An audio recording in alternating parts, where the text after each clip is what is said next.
Assalamualaikum warahmatullahi wabarakatuh. Perkenalkan, nama saya Rania Asara dari kelas 11 TKJ 1. Di sini saya akan menjelaskan tentang sistem operasi Linux.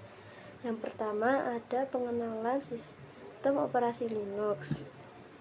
Apa sih yang dimaksud dengan sistem operasi? Jadi, sistem operasi adalah perangkat lunak utama yang menghubungkan pengguna dengan perangkat keras atau hardware komputer.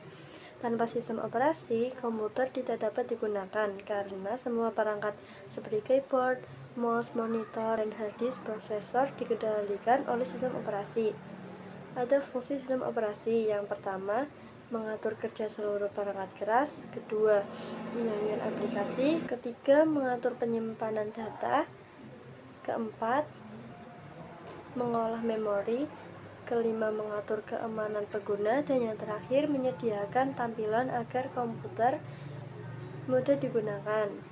Contoh sistem operasi seperti Windows, Linux, dan lainnya. Apa sih arti dari Linux? Linux itu adalah sistem operasi yang bersifat open source, artinya kode programnya terbuka, sehingga siapa saja bisa melihat, mempelajari, serta mengembangkan bahkan memodifikasi sesuai kebutuhan. Linux pertama kali dibuat oleh Linus Torvalds pada tahun 1991. Yang kedua ada Linux are everyday dan everywhere. Artinya Linux ada di mana-mana dalam kehidupan sehari-hari, walaupun kita sering tidak menyadarinya. Contohnya ada smartphone Android, internet, ATM bank, smart TV, router, Cisco, Mikrotik, dan perangkat jaringan lainnya yang menggunakan sistem berbasis Linux. Terus ada cloud computing serta superkomputer. Mengapa sih kita perlu belajar Linux? Jadi menguasai Linux memberikan banyak keuntungan, baik untuk pengembangan diri maupun karir profesi di bidang teknologi. Hal lainnya karena standar industri IT, kontrol penuh ada sistem, peluang karir yang luas, serta keterampilan problem solving. Apa sih yang membuat Linux bagus? Jadi Linux memiliki sejumlah keunggulan fundamental dibandingkan dengan sistem operasi lainnya. Alasannya kan dikarenakan yang pertama, stabilitas dan performa tinggi, mampu berjalan terus-menerus tanpa perlu sering di-reboot, serta efisien pengguna serta CPU. Yang kedua, keamanan kuat, manajemen hak akses pengguna yang ketat membuat Linux semakin tangguh terhadap malware dan virus. Yang ketiga, ada fleksibilitas dan kustomisasi, dapat disesuaikan sesuai kebutuhan dari sistem operasi ringan untuk perangkat tua hingga server berskala raksasa. Yang keempat, ada komunitas global yang luas. Dukungan komunitas yang besar memudahkan penyelesaian masalah melalui dokumentasi dan forum. Yang terakhir adalah gratis, bebas biaya, lisensi untuk diunduh, digunakan, dan distribusikan.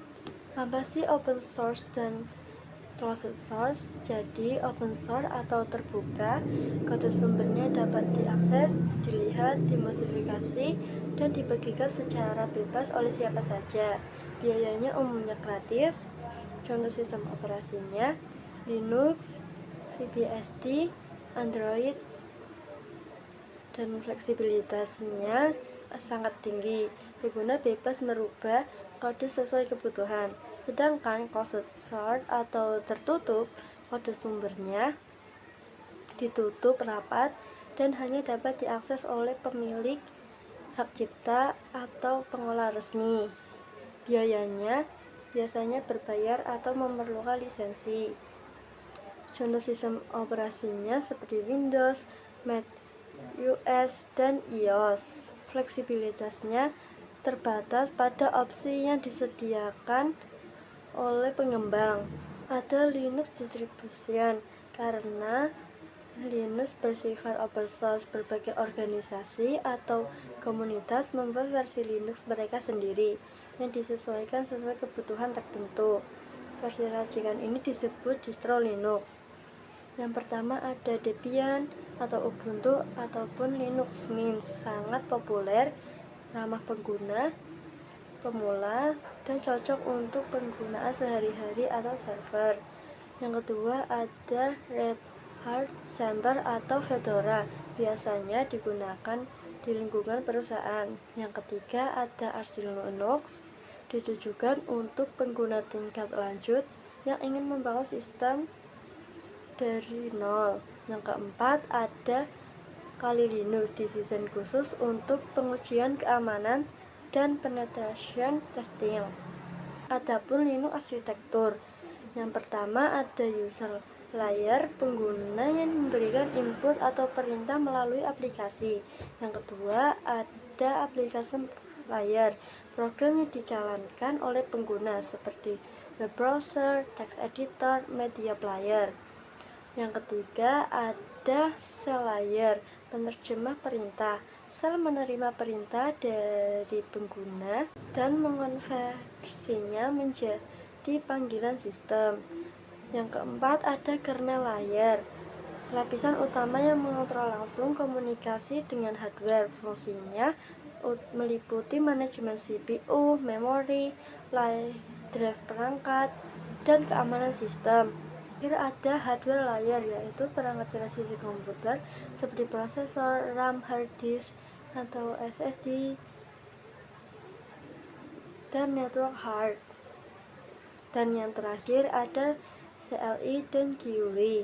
CLI atau Command Line Interface artinya antarmuka berbasis teks, di mana pengguna memetikkan perintah langsung. Kelebihannya sangat cepat, efisien, hemat resource, dan mudah diotomatisasi melalui script.